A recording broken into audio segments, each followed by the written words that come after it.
makeup has not moved. Vanessa Lachey, Wipeout host, wife to singer Nick Lachey, and recent mom, says she couldn't wait to hold her baby in her arms. But 2 weeks after her son Camden was born, she says she felt the overwhelming and debilitating baby blues.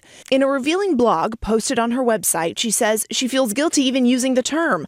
I think it's just fear. I felt lost, unloved, alone, and at my wit's end. I felt like no one understood me.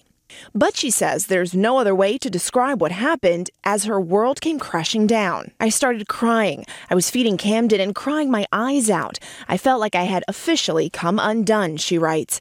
I didn't feel like myself. Where was the superwoman who always thought and knew she could do it all? She was gone, and I thought forever. Vanessa is very frank that she didn't have that natural mother instinct. She even talks about how she started crying and had to give the baby to Nick and literally take a break. Lachey is not the first celebrity to admit falling victim to postpartum baby blues, something many moms are only now starting to open up about.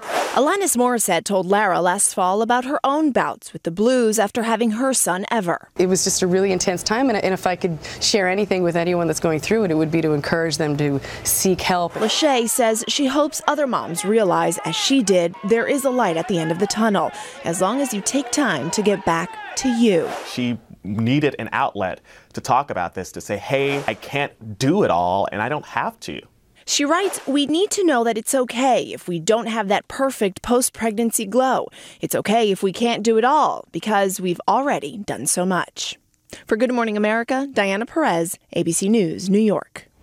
And we're joined now by our senior medical contributor, Dr. Jennifer Ashton, delivering over 1,000 babies. I know you have 2 of your own. Yep. You've dealt with a lot of postpartum in your career. So how common is what Vanessa dealt with? Well, we were just saying during this tape, incredibly common, and people need to understand there's a spectrum of signs and symptoms from baby blues. I remember holding my first crying, saying, I definitely right? I mean, I don't know if you guys have seen that with anyone's as well, but then you can go into the postpartum depression, even OCD now. A new study out of Northwestern showing over 1 in 10 women in the postpartum period have signs of significant OCD. I'm sorry. Is there a way to see this coming before? Sometimes yes, Josh, and someone who's had a history of it or who has OCD or depression in their past history, but sometimes it comes out of the blue. Yeah, well, why would OCD rear its head? It's on that spectrum. So I think we need to realize that if you're saying to yourself something does not feel right, there is no shame in this game. Say, look, I need some help here. It does not make you less of a mother. What kind of help is there quickly? Talk to your OBGYN, talk to your family. And by the way, I was this close from wearing a red dress today. We would have welcomed Josh, it. Yeah, it would have been. You need to get a red tie on, my friend. Something.